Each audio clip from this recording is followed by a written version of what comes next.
ஒரு வழியாக மனோஜ் வந்து நல்லா வசமாக மாட்டிக்கிட்டாரு. ஏன்னா பார்த்தீங்கன்னா ஜியோ வந்து எல்லா உண்மையும் குடும்பத்துக்கு முன்னாடி சொல்லிட்டதுனால வந்துட்டு வித்யாவும் அண்ணாமலை செம கோவத்தில் இருக்காங்க. கோவத்தில் பார்த்தீங்கன்னா மனோஜ் அடிக்கவும் செய்கிறாங்க. அடித்தாங்க முடியாது. மனோஜ் பார்த்தீங்கன்னா எல்லா ஐடியாவும் வந்து ரோஹிணி தான் தந்தாங்க, அவ சொல்லி தான் நான் செஞ்சேன் அப்படின்னு சொல்லிட்டு பிளாட்டை மாற்றி விட்டுறாரு. இதனால் பார்த்தீங்கன்னா வித்யா பார்த்தீங்கன்னா செம கோவம். உன்னை எவ்வளோ பேர் நல்லவன்னு நினச்சேன், உன்னை தான் இந்த வீட்டில் நல்ல மருமக, எனக்கு பணக்கார மருமக, எனக்கு நல்லா சப்போர்ட் பண்ணுறா அப்படின்னு நினச்சிட்டு இருந்தா, நீ தான் எல்லா ஃப்ராடுக்கும் வந்து காரணமா?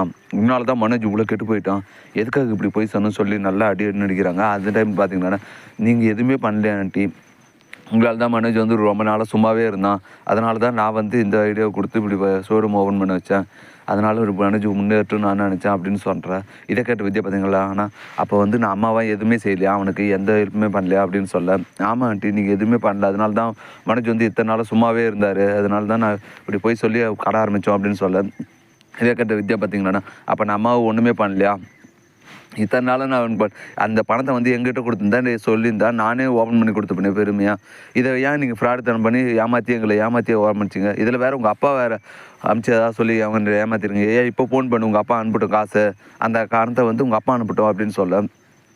அதுக்கு ரோஹிணி இருந்துட்டு என்ன பண்ணுறதுன்னு தெரியலையே அப்படின்னு யோசிச்சுட்டு, ஆண்டி அது எப்படி ஆண்டி முடியும், அவங்க வந்து ஜெயிலில் இருக்காங்க, அவங்க சொத்தெல்லாம் வந்து ஃப்ரீஸ் ஆகிட்டு இருக்கு, எப்படி ஆண்டி காசு கொடுக்க முடியும், அப்போ உங்கள் மாமனுக்கு கால் பண்ணி என்ன கால் பண்ணுவே தெரியாது, யாருக்கு கால் பண்ணுவேன்னு தெரியாது, ஒழுங்கு மாதிரியே இப்போ எங்கள் புருஷனோட காசு 30 லட்சமே எனக்கு இப்போது வட்டியோடு வரணும் அப்படின்னு சொல்ல.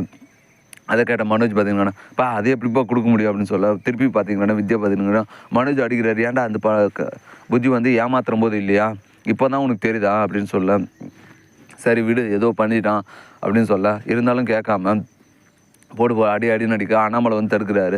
சரி விடு, அவன் மகன் தானே, நீ கொடுத்த செல்லனால தான் அவன் இப்படி வளர்ந்து நிற்கிறான், இனிமேலாவது யார் நல்லவங்க யார் கெட்டவங்கன்னு பார்த்து இது பண்ணு, எல்லாரையும் ஒரே மாதிரி சமமாக நடத்தப்பார், உன் பெரியமகன் தான் ரொம்ப நல்லவன் பெரியவன்னு சொல்லுனா பாரு இப்போ என்ன பண்ணி வச்சுருக்கணும் அப்படின்னு சொல்ல. ஆமாங்க, உங்கள் பேச்சு கேட்காம நான் இவனுக்கு செல்லம் கொடுத்து தப்பு தான், இனிமேல் மன்னிச்சிருங்க, இனிமேல் பாருங்கள் என்ன நடக்குதுன்னு சொல்லிட்டு. சரி பண்ண தப்புக்கெல்லாம் இவங்களுக்கு என்ன தானே கொடுக்க போகிற, நீயே தானே ஒரு முடிவு சொல்ல. அதுக்கு வித்யா வந்துட்டு என்ன தானே வீட்டை விட்டு வெளியே போக சொல்லுங்கள், வீட்டை விட்டு வெளியே போய் தனியாக கஷ்டப்பட்டால் தான் இவங்களுக்கு குடும்பத்தோட அருமை தெரியும் அப்படின்னு சொல்ல.